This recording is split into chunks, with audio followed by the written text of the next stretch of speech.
Hi friends, welcome to Ritvi Kannada vlogs. ಇದು Friday evening vlog.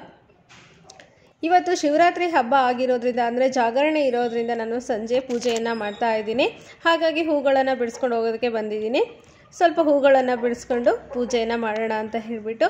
ಹಾಗೆ ನಮ್ಮ ಮಲ್ಲಿಗೆ ಗಿಡದಲ್ಲಿ ಈಗ ಮೊಗ್ಗು ಬಿಡೋದಕ್ಕೆ ಪ್ರಾರಂಭ ಆಗಿದೆ ನೋಡಿ. ಈಗ ತುಂಬಾ ಮೊಗ್ಗು ಬಿಟ್ಟಿದೆ. ಇವತ್ತು ಒಂದು 4 ಮೊಗ್ಗು ನನಗೆ ಸಿಕ್ತು, ದೊಡ್ಡದಾಗಿರುವಂತಹ ಮೊಗ್ಗುಗಳು. ಹಾಗೆ ಈ ಹೂಗಳನ್ನೆಲ್ಲ ಬಿಡಿಸ್ಕೊಂಡು ಹೋಗ್ಬಿಟ್ಟು ಪೂಜೆಗೆ ನಾನು ರೆಡಿ ಮಾಡಿಕೊಂಡೆ. ಪೂಜೆನೆಲ್ಲ ಮಾಡಿಬಿಟ್ಟು ಇವತ್ತು ನಾವು ದೇವಸ್ಥಾನಕ್ಕೆ ಹೋಗಬೇಕು. ಶಿವನ ದೇವಸ್ಥಾನಕ್ಕೆ ಹೋಗಿ ಬರೋಣ ಅಂತ ಹೇಳಿ ಹೊರಟಿದ್ದೀವಿ. ಪೂಜೆ ಎಲ್ಲ ಆಯಿತು. ಈಗ ನಾವು ಶಿವರಾತ್ರಿ ಸ್ಪೆಷಲ್ ಕಡಲೆ ಬೀಜದ ಉಂಡೆಯನ್ನು ಮಾಡಿದ್ವಿ. Thank you for watching and bye.